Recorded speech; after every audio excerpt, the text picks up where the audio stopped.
Hello, welcome to this week's edition of the Sports Philanthropy Podcast. We're very excited to have with us today Jonny Imerman, who is the founder of Imerman Angels and also Cloz Talk. This is Roy Kessel welcoming you to the show. Jonny, thanks for being with us today. Roy, always good to see you. Thanks so much for having me, buddy. Well, we're really glad that you're here. We want to hear more about what you're doing and what you've done in the past. So give us a little bit about your background and how you came to start Imerman Angels. Yeah, I am a very lucky guy. I was diagnosed with cancer at 26 and again at 28. Went through chemo, went through surgeries, moved back in with my mom. She would drive me to treatments. And I'm lucky enough since 28 years old to be cancer free. But what we learned in the cancer world was a group of survivors and I got together at the end and we looked around and we said the missing piece in this whole cancer space is we immediately, when we were diagnosed, should know somebody who's actually beaten the same cancer. Someone who's actually been there, walked through it, knows the journey, and can say, hey, look, here's what's coming. Here's what you need to know. And so we created a nonprofit, a 501c3 since 2006. It's called Imerman Angels. It's Imerman, angels.org. And what it is, it's a free one-to-one peer mentor program for people with cancer. So if somebody's diagnosed in Indianapolis, in New York, Chicago, or London, anywhere in the world, they can sign up online or they can call us, or they can Skype us, Zoom us, however they want to connect to the Imerman Angels office. And we look through this vast network of registered trained survivors, and we match them to the closest survivor to them. Someone the same age, beat the same cancer, did the same treatments, and is doing fine and can be a mentor and walk them through that fight. So nobody knows. No one has to go through this alone. Everyone knows what's coming. So you're matching them really based on the demographics of what they look like in terms of the cancer type and age, much more than a geography of, you're not trying to match a 25-year-old guy with a 45-year-old woman in terms of those types of issues. Most of the time, yes. However, one thing we've learned by doing this thousands of times every year is you have to ask the person that's sick with cancer what they want. But most of the time, it's exactly what you said, Roy.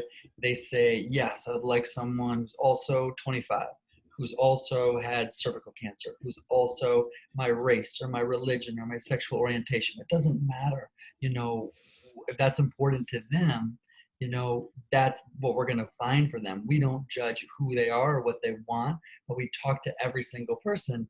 But generally, most people say, I'd like someone my age who beat my cancer, who's my gender, and is like me.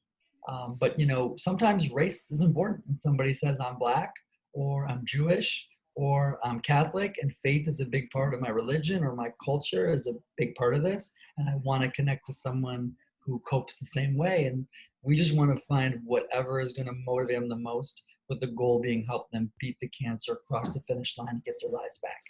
So when you put this together, obviously you went through your personal journey. Tell us a little bit about how that went for you. And again, this concept came out of the battle that you fought and things that you saw that were missing in that community. Yeah, I'm very blessed. I grew up in suburban Detroit. I was in a bar at 26 with 3 guys and 3 girls. We're shooting pool. We're having fun. We're hanging out. Nothing out of the ordinary. We're just 11 o'clock on a Saturday night, and I felt fine. And all of a sudden, I had pain in my left testicle. And all of a sudden, it was excruciating pain. I dropped the pool stick. I doubled over in pain. My friends looked at me and said, oh, my God, are you okay? We'll carry you to the hospital. Carry the car to get to the hospital. And long story short, I wind up in front of a doctor, and he's looking at me saying, I'm sorry, kid, this is testicular cancer. And it spread from the left testicle into the pelvis, abdomen. All my lymph nodes were positive, behind the kidneys, almost to my lungs. So 2-3 more months, it would have been up in the lungs, neck, and brain. And that's usually when we lose people. So it's so important for anyone listening. You gotta get to the doctor at least once a year, get the checkups. And if knowledge is power, but also knowledge earlier is also better. If you can find this stuff earlier, before it progresses, most people are gonna live. I didn't go to a doctor for 5 years because I was ignorant and didn't understand that at 26. And I You're went young and healthy, right? You don't see any symptoms, so you're not thinking about it. And I think one of the messages we can get out to our listeners is the how crucial it is, as you said, to have that annual checkup, because something that might be deteriorating slowly that maybe you personally don't pick up on, hopefully when you have that physical, whether it's through the blood work or through other things like that, they're going to be able to do it. And with the developments in science and technology and medicine over the last couple of decades, it's amazing what can be done for any of these diseases if you're able to catch it early and really fight that way. That's exactly right. I mean, time matters, knowledge is power. Like, we got to get people to check themselves, to feel for things, go to the doctor. More people will live if we educate to do that. So after you started Imerman's Angel, and it's amazing that you've got the network built up. Tell us a little bit about how it's grown and what your vision is for the next few years. For sure. So Imerman Angels, we hired somebody to run us. I'm very open about it. I'm a terrible CEO. Like, I don't want that role. I don't want to tell people what to do. I just want to help the people. So we hired someone who does that role really well. Her name's Stephanie Lieber. She's a longtime Chicagoan, 20 years nonprofit experience. Was the head of development at Children's Museum Chicago for a long time. She's wonderful. And so we have a full-time team.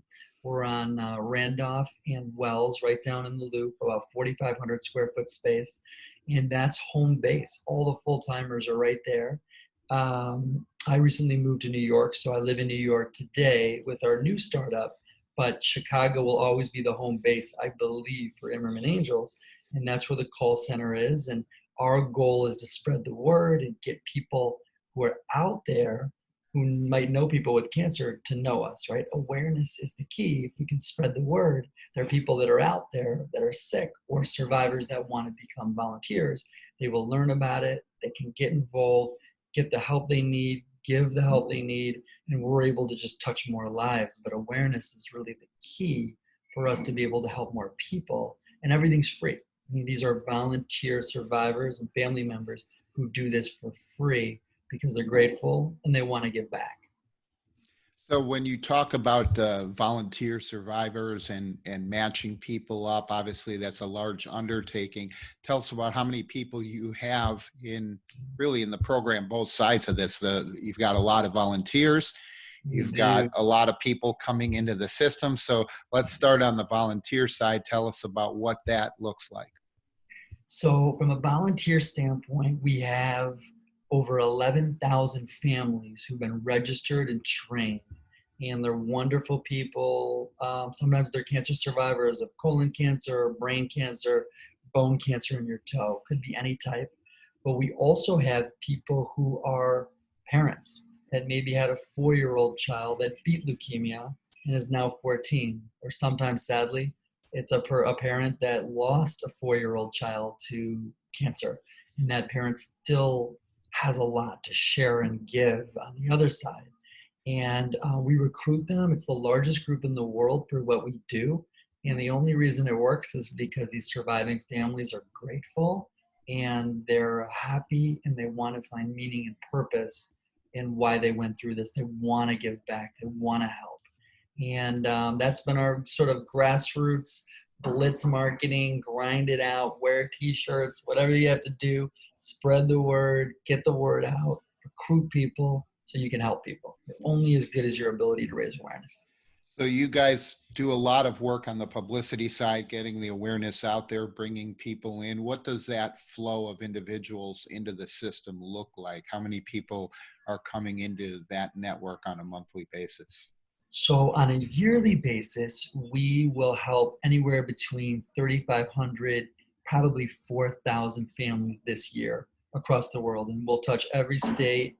We'll touch just about 100 countries that we're in. So we're reaching 3,500 to 4,000 families a year that we're helping.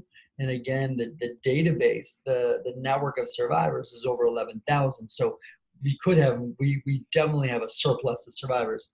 And not that we don't want more, because we do want more. We're always recruiting new survivors, but we need to make more awareness and more hospitals to know us, more doctors, nurses, social workers to know us, so that 4,000 a year can hopefully someday be, millions a year across the world. And everything's free. And we're doing this bigger than anyone else, but I still feel like we're only touching, 3,500 to 4,000 people. Every one of those lives is important, but our potential is so much bigger.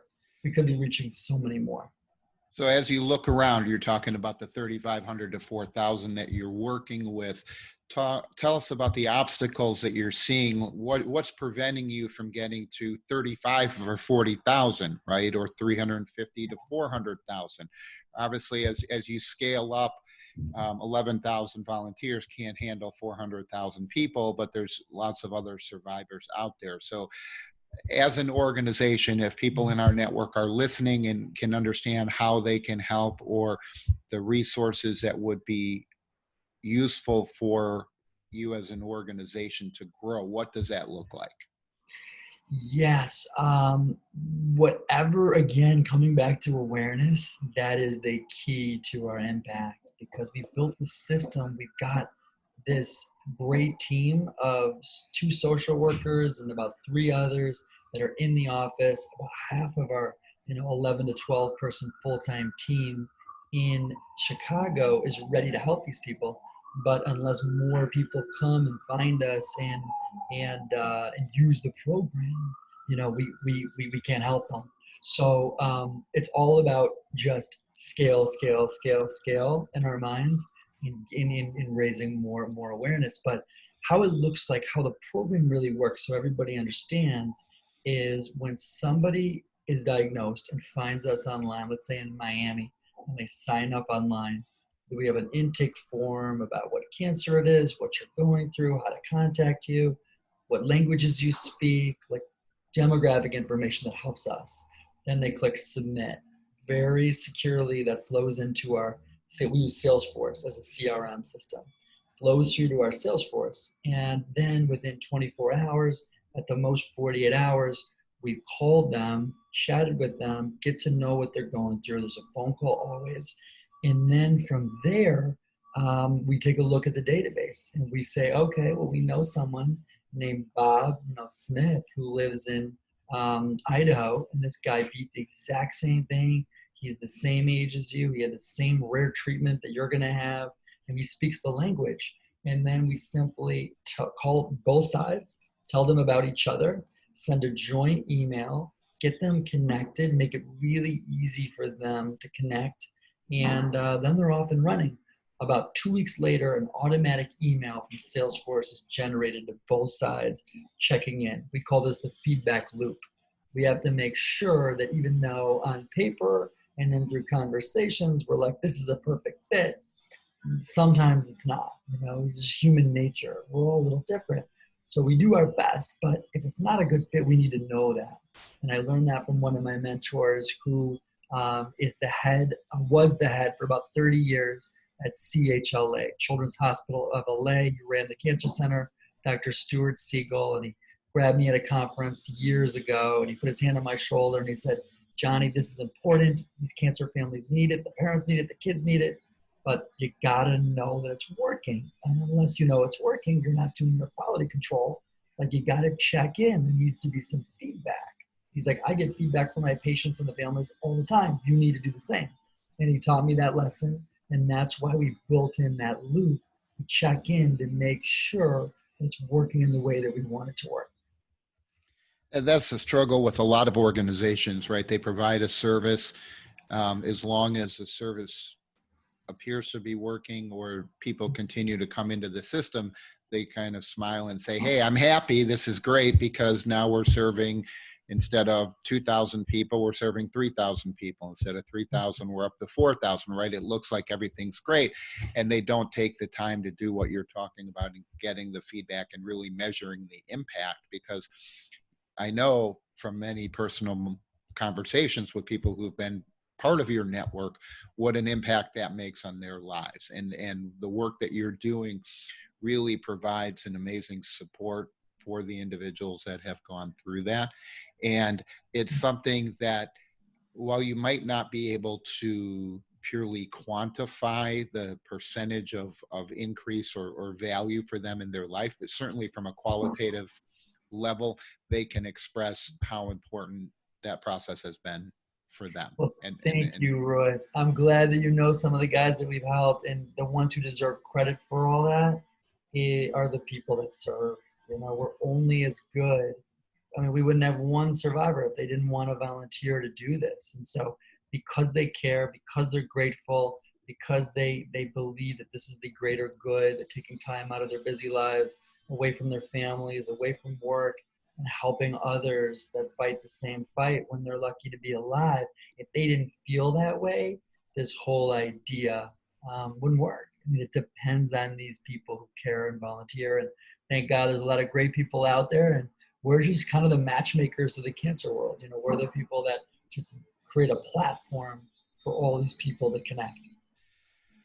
Well, and I know it's great that you give credit to everybody else, but people need a leader, and you've been a great leader for the organization from the outset in terms of setting the tone and setting the energy limit and image so that people can see your passion and feel that engagement and energy that you provide. So I commend you on the work that you've done. And I think it takes a strong leader to be able to recognize that, hey, my skill set doesn't necessarily lend itself well to me being the CEO, because me, Johnny, I'm better off being out in the community, right? I'm better off being out with people, talking to people, rallying the support, energizing people, than I am sitting in front of a computer entering data into a CRM or managing that process. And oftentimes we see founders of organizations that, they have their hand gripped around something really tight and they're reluctant to let go because they feel they're giving something up.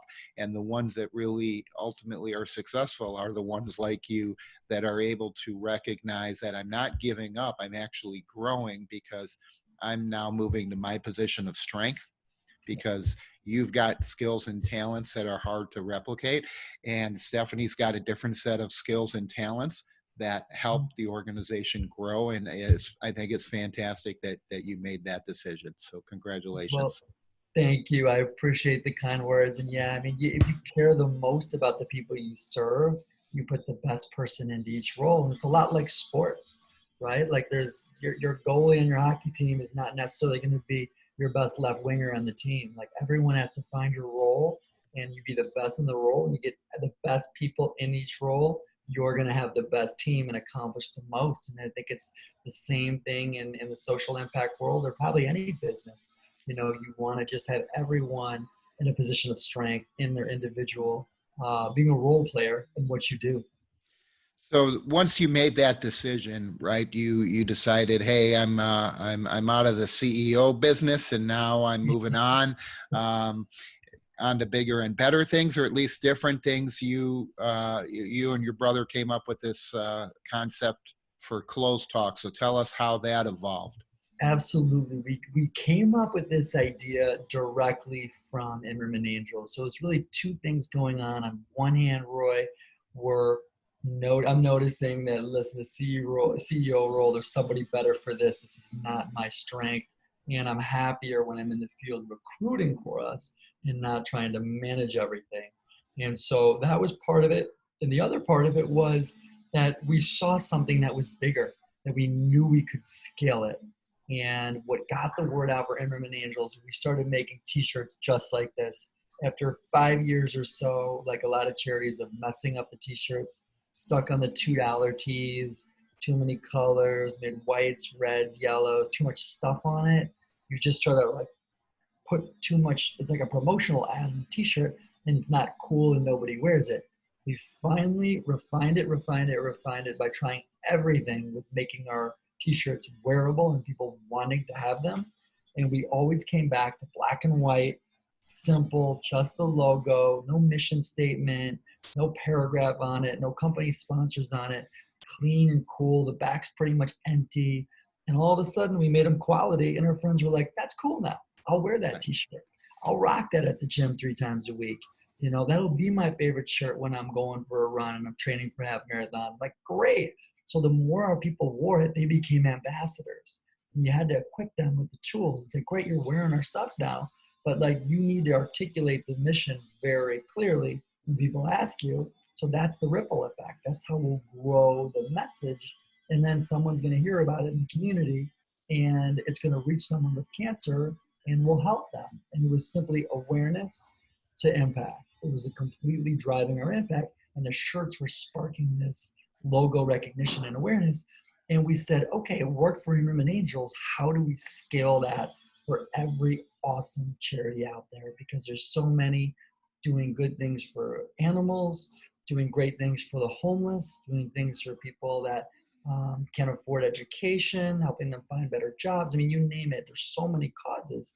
So we said, how do we take that thing that we created, that model of cooler swag, and scale it up and help all charities? And my brother and I work together. It's a social impact venture. It's called Cloz Talk, CLOZ Talk, but the Cloz Talk for a good cause. We're trying to humanize the logo and get it to really be a megaphone for the cause. And what we created is a website at cloztalk.com where you can go and you can find right now 180 and growing nonprofits. You can search by 22 categories that you're interested in, animal charities to military vets to sports. We have a lot of sports charities on there, like the Sports Shed and some other awesome groups that Chicagoans would probably know, and beyond. We're trying to go across the whole country, but you can click on any category, and you can click on any of our vetted, awesome 501c nonprofits, learn about the mission. We build them a page on our site where you can see the logo, read about their mission, 5 bullet points about them that are easy to get a feeling of who they are, and then watch a video for them. We build a micro website, and then next to it, we build an online shopping store. Everything's free for the nonprofits. You're not required to pay us $1 ever. And so you're not required to promote us either. And we sell their apparel for them online. We're trying to create ambassadors for them. We know which brands to use for the t-shirts, the hats, the track jackets, the hoodies. We build out their online shopping store. We run it for them. And we have to figure out creative ways to drive traffic to the site so people can use this as a vetted directory to learn about causes. Sorry about the ambulance there. Apologize for that. But that's really our goal. That's the person that tried to return the clothes that they brought from Cloz That's Talk, right. They were trying to send something back. That's right. We're the ambulance now. There's good health care there, which is good.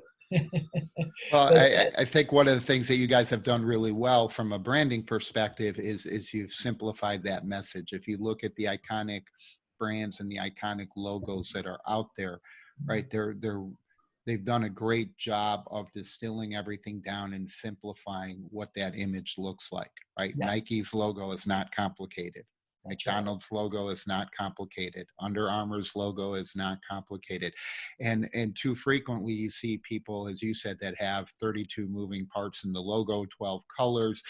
And one of the struggles is, from a branding perspective, you lose the ability to replicate that in all forms of marketing and promotion, because certain things don't translate well to hats and shirts, business cards, social media graphics. If those logos become too complex, it's very difficult to articulate that and do it. And really what you're talking about is helping all of these organizations brand themselves so that people wear the apparel. And that was always one of the things that drove me crazy when I would run corporate celebrity charity golf events. Everybody wants to give away merchandise and they expect people to wear it. But then they put these enormous logos right up on the chest that have all kinds of stuff written, or just big, huge things that, unless that's really your core passion event, you're not ever going to wear that again. So why are you spending $40, $50, $60 on an expensive golf shirt, and then you're throwing all of this logo on it? And we used to counsel them, like, leave the branded logo for the apparel on the chest. You want to put your organization's logo, then put it here on the sleeve where somebody would still wear it because it's a Nike shirt. Right now they've got the logo on the sleeve that fits with what your cause is. I remember going one time, I think it was a Chamber of Commerce outing, and they were selling shirt sponsorships for all of these different groups. And they made it really cheap to be a shirt sponsor because they wanted to get as many logos on the shirt as possible. Dangerous. And so you ended up looking like a NASCAR racer. You went out there and you got a white golf shirt, and literally there were 42 different logos. I counted them on this golf shirt. And who's going, right? So maybe for that day, for the chamber outing, you go and you put on that golf shirt just because it's kind of funny, right? But you're never, ever, ever going to wear that again. Maybe clean the garage or the basement or rake leaves or something. But really, it's a complete waste of money. And one of the challenges that you expressed is absolutely true. Is these organizations typically don't have a large staff. They don't have a large budget to manage this process, to have somebody who can go out and really in real time, without loading up on inventory and buying hundreds and hundreds of units, be able to get their donors or their supporters a nice piece of apparel that they can wear to promote the cause. And so I think what you guys are doing is fantastic. It lets them remove the overhead of having to stock that inventory, removes the overhead from having to build a cart and a shopping system for their organization for the apparel. So I think you guys are doing a great job. Thank you, Roy. Those are great stories. It's a perfect case example that you're trying to do too much with the t-shirt, too many logos, and we all get why they do it. They're trying to, sort of show props to all these companies that sponsor. But what happens is there's a threshold, there's a tipping point when it's just too many. People shut off. They're never going to wear that shirt again, no matter how quality it is. And what happens is it's a double negative. It doesn't market them because they don't continue to wear it all the time, and it ends up in a landfill.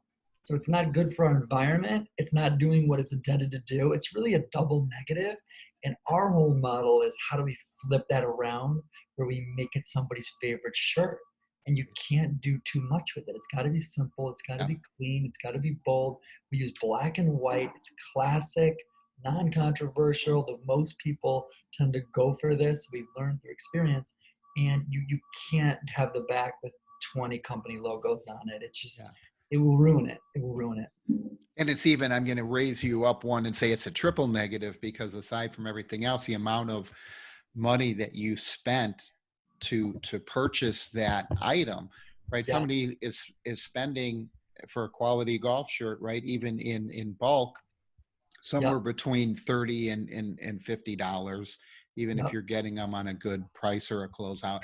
And so that's a lot of money. You start talking about what you can do with that money in terms of how many more people you can service with that money, how many more people you can manage in the database, how many more staff, right? Pretty soon that gets up to an organization hiring another full-time staff person instead of giving away shirts that nobody's ever going to wear again. That's it. You're right. It is a triple negative. It's the donor dollars wasted. It's somebody gave that dollar to help this charity help people, and that's not happening. So that's a negative. It's a negative because you're not getting the marketing to grow. It's a negative because it ends up in a landfill after the day of use. And that's it. I agree. That's three. Thank you. I appreciate you pointing that out. You're a sharp JD MBA. I appreciate it. There you go. So why don't you give everybody the website again, where they can go and look at that, and how, if they want to bring their organization online with ClozTalk, what the process looks like, who do they reach out to, and how quickly can that occur? Absolutely. So the website is ClozTalk.com. And again, it's free for anyone to go to ClozTalk.com to read about great missions. Don't feel obligated to buy anything. Maybe you just want to teach your kids. You live in New Jersey, search by New Jersey. What are the great charities in New Jersey? And it's really streamlined and vetted and trusted. We know every one of these causes. We've either met with them in person or spoken to them at length on the phone. We've worked with them. They're great groups. We vet them all. So you can go through and just read about these great inspirational missions. There's so many good missions out there that people have just never heard of before. And that's what we're trying to do, is give a voice to the voiceless. So many great causes that just can't get a voice. But you can use it just for learning purposes and learning about great causes. But we also believe that it's a new form of volunteering, that we're going to create a segment that's really brand volunteering, where traditionally people think, oh, I'm a volunteer if I show up at this nonprofit's office tomorrow afternoon and I stuff envelopes or help them answer phones. That's fantastic. Those are great people that do that. But equally as important, I think even sometimes more important, is brand volunteering, which meaning you're out in the field being an ambassador, repping the logo of a cause, and that is volunteering. If you work in a WeWork and you're wearing the logo all day, while you're working, you don't have to take one step out of your way. You don't have to do anything other than wear the logo all day. And if somebody asks, you can tell them all about it, what it does. So we're going to try to create a segment of thinking that this is a new form of volunteering. And what's interesting about that is I was recently at a training for some nonprofits, and as is typically the case, many people express their discomfort, I will call it, in terms of doing fundraising. They don't feel comfortable going and asking people for money. And one of the focuses of the conversation was there's so many ways to help an organization, and there's so many ways to, quote unquote, raise money that do not necessarily consist of walking up to Johnny and saying, hey, dude, I need $100, right? Or $1,000.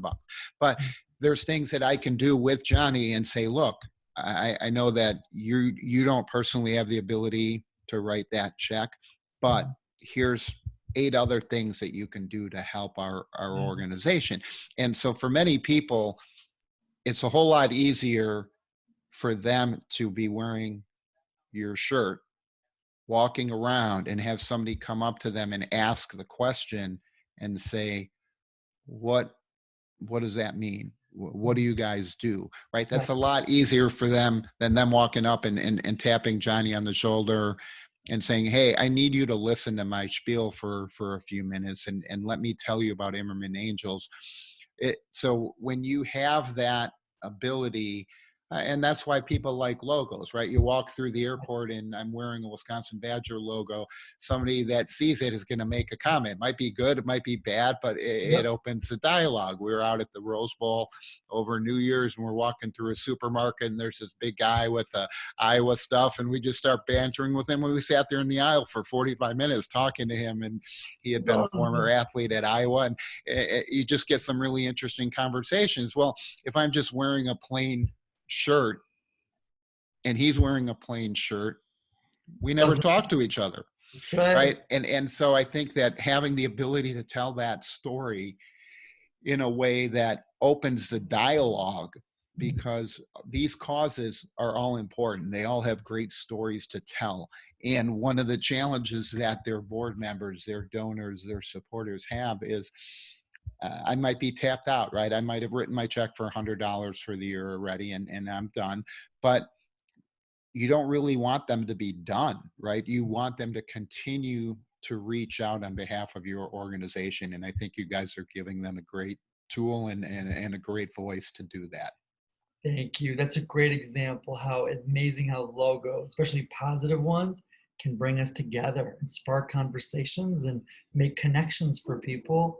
In a lot of ways, it doesn't have to be just charity logos. It can be anything that somebody wants. It's a reason to talk. Right. I think now more than ever in the world, we need more reasons to stop looking at our phones when we're in public and look at each other and connect. We all agree with that. Yeah, it's interesting. But you talked about giving a voice to the organization. So now I'm going to flip that around on you, Johnny. I'm going to amplify your voice. I'm going to give you the loudest voice in the room, and I'm going to appoint you as a commissioner of one sport. So I want you to tell us what sport that's going to be. Well, it's a great question. I would pick probably the sport I love the most and growing up is football. And I never played in college, but I played in high school, middle school, high school. I would probably say the commissioner of football. And you probably won't be shocked, Roy. Like, I would love to hopefully have a budget for it, but dig into what's going on with brain injuries in people and find a way. The number one thing I would change with the sport is find a way to make it safer, where you keep the most number of people that still love football and the players still love football. But I feel like we just haven't figured out how to make it safer and how to protect people's brains. But we all know that they're bigger, they're stronger than they were 30, 40 years ago. They're hitting harder. The equipment has to find a way to protect these brains. And there's great ideas, with targeting and things like that. I agree with all that. You got to have it. You got to throw people out of the game if you commit targeting. I mean, you have to come up with things like this. But I think there's more there, and that's what I love to work on, is finding a way to protect brains so people can live longer lives and don't have brain damage and all these sad issues and brain disease later in life. Yeah, I think that's a great goal, and there's some incredible initiatives of it, and I'd love to see it's not happening. In terms of the renegotiation of the CBA, the collective bargaining agreement, they're putting all of these provisions in there. I'd love to see them making more of an effort to require funding for additional research and additional support and testing for that space, because one of the issues is there are a lot of tools, there is a lot of technology, right? There's ultimately a limit to how much you can protect in a game that's as violent and physical, any type of collision sport. But there are things that could be done that aren't being done. And oftentimes, especially at the youth and high school level, that becomes a cost issue. And the NFL is the one who is really in the best position to bear that financial burden. And I'd like to see the players pushing back on that issue a little bit more than they have. And the agreement isn't signed yet, so maybe they still will do some of that. But it's been challenging to watch what goes on, and you see how many athletes participate in football. And I think one of the things as a sport that football does that's different than many other sports is it really requires you to follow a system and be a team. If you're a basketball player and you do the wrong thing, right? Okay, so it's one possession of a game, it's a turnover, somebody else could still make a play. If you move to the wrong spot, maybe the guy doesn't pass it to you, maybe the guy takes a shot he wouldn't have taken, doesn't necessarily kill the play. When you're in football and your left tackle moves a split second early, right, the whole play is dead and the whole team is moving backwards. And so you're really stuck with, as they say, with the lowest performing person setting the benchmark for how your team does. And it's very challenging, and it really, I think, teaches a lot about teamwork and a lot of positive messages that come out of the sport. But the risk right now is so high, and so many parents are reluctant to have their kids involved because of those reasons. Yeah, I totally agree with all that. It's the epitome of a team sport. And there's got to be ways to protect the brain that we just haven't figured out yet. Well, Jonny, I want to thank you for coming on with us this week. I think you've given us some great information on Imerman Angels, on Cloz Talk, and I know that you continue to do amazing work in rallying organizations, helping them tell their stories, giving them their voice, just as you gave the survivors their voice. So keep up the great work with what you're doing. I'm going to look forward to continuing to work with you and having Cloz Talk involved with the Sports Philanthropy Network. Thank you, Roy. Likewise, you're doing great things. You're bringing people together. You're building community and people that care about sports and care about philanthropy. So keep up the great work. Always good to see you. Thanks for having me, buddy. All right. This is Roy Kessel signing off for the Sports Philanthropy Podcast. We hope you'll join us next week. Thank you.